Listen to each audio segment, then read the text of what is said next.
Welcome back to Yamni channel. చూస్తున్నారా friends, వినాయకుడు చాలా అంటే చాలా బాగున్నాయండి. ఒకటికి మించి ఉన్నాయి. మేమైతే వినాయకుడిని చూద్దామని వెళ్ళాము. విజయవాడ నున్న దగ్గర ఉన్న ప్లేస్ మాట ఇదంతా. వినాయకుడు పెద్దవి చాలా బాగున్నాయండి. మేమైతే లాస్ట్ ఇయర్ 2 అడుగులే తీసుకున్నామండి. పిల్లలు కలెక్ట్ చేశారు. ఈ ఇయర్ కూడా పిల్లలు కలెక్ట్ చేశారు, ప్లస్ మేము కూడా యాడ్ అయ్యాము. చూద్దామని వెళ్ళామండి. అసలు వినాయకులు అయితే అదిరిపోయాయండి. చిన్న వినాయకులు చూసారా ఎంత క్యూట్గా ఉన్నాయో. అవి కూడా బాగున్నాయి, రీజనబుల్గానే ఉన్నాయండి. పెద్దవి ఉన్నాయి, చిన్నవి ఉన్నాయి, ఇంకొంచెం చిన్నవి కూడా ఉన్నాయి. నాకైతే బాగా నచ్చిందండి వినాయకుడు. మా ఆయన అయితే గుంటూరులో చూసారంట వినాయకుడు. అవి అక్కడ కూడా చాలా అంటే చాలా బాగున్నాయి, షైనింగ్గా ఉన్నాయంట అక్కడ.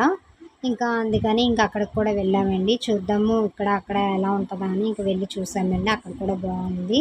నాకైతే బాగా నచ్చిందండి. ఈ వీడియో కానీ మీకు నచ్చినట్టయితే లైక్ చేసి, షేర్ చేసి, సబ్స్క్రైబ్ చేయండి. ఇలాగ అయితే మేము వినాయకుడిని చూసాం కదండి, గుంటూరు కూడా వచ్చాము. గుంటూరులో చూడండి చాలా బాగున్నాయి కదా, షైనీగా ఉన్నాయి. ఓకేనా ఫ్రెండ్స్, ఫైనల్లీ అయితే మేము వినాయకుడిని అయితే తీసేసుకున్నామండి. జై బోలో గణేష్.